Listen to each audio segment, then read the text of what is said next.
ഇമാം നബവി റഹിമഹുല്ലാഹ് പ്രത്യേകം എടുത്തു പറഞ്ഞില്ലേ, നബി സല്ലല്ലാഹു അലൈഹി വസല്ലമ തങ്ങളുടെ ഖബർ ചുംബിക്കാൻ പോകരുത്.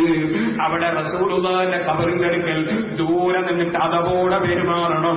ഖബർ ചുംബിക്കരുത്, ഖബർ തടയരുത് എന്ന് ഈവാഹിലെ ഇമാം നബവി റഹിമഹുല്ലാഹ് പറഞ്ഞപ്പോ ഈ തടകലും ചുംബിക്കലുമാണ് ബറക്കത്ത് എന്ന് ആരും ചിന്തിച്ചു പോകരുതെന്ന് പറഞ്ഞുകൊണ്ട് ബഹുമാനപ്പെട്ട ഇമാം നബവി റഹിമഹുല്ലാഹ് ഈവാഹിൽ വിവരിച്ചു. അതാ കുറെ ആളുകൾ അങ്ങനെ ചെയ്യുന്നു എന്നുള്ളത് നീ നോക്കണ്ട.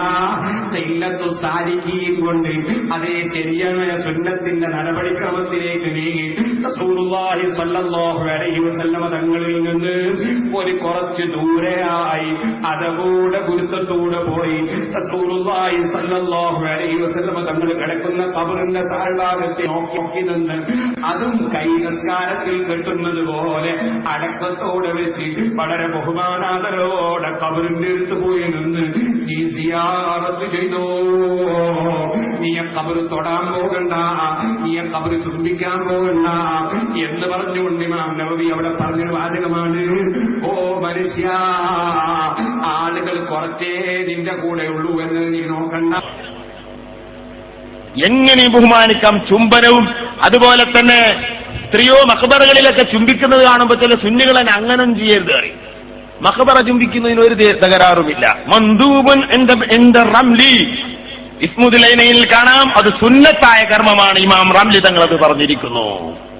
മഹാന്മാരെ ഖബർ ചുംബിക്കുന്നത്, ഖബർ മുകളിലിട്ട പുടകൾ ചുംബിക്കുന്നത് ഒക്കെ നല്ലതാണ്.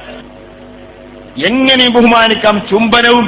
അതുപോലെ തന്നെ എത്രയോ മഖബറകളിലൊക്കെ ചുംബിക്കുന്നത് കാണുമ്പോൾ ചില സുന്നികളെ അങ്ങനെ ചെയ്യരുത് അറിയും. ഖബർ ചുംബിക്കരുത്, ഖബർ തടകരുത് എന്ന് ഈവാഹിലെ ഇമാം നബവി റഹിമഹുല്ലാഹ് പറഞ്ഞപ്പോ ഈ തടകലും ചുംബിക്കലുമാണ് ബറക്കത്ത് എന്ന് ആരും ചിന്തിച്ചു പോകരുത്.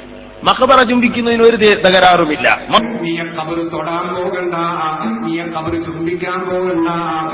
മഹാന്മാരെ ഖബർ ചുംബിക്കുന്നത്, ഖബർ മുകളിലിട്ട പുടകൾ ചുംബിക്കുന്നത് ഒക്കെ നല്ലതാണ്. നീ ഖബർ തൊടാൻ പോകണ്ട, നീ ഖബർ ചുംബിക്കാൻ പോകണ്ട.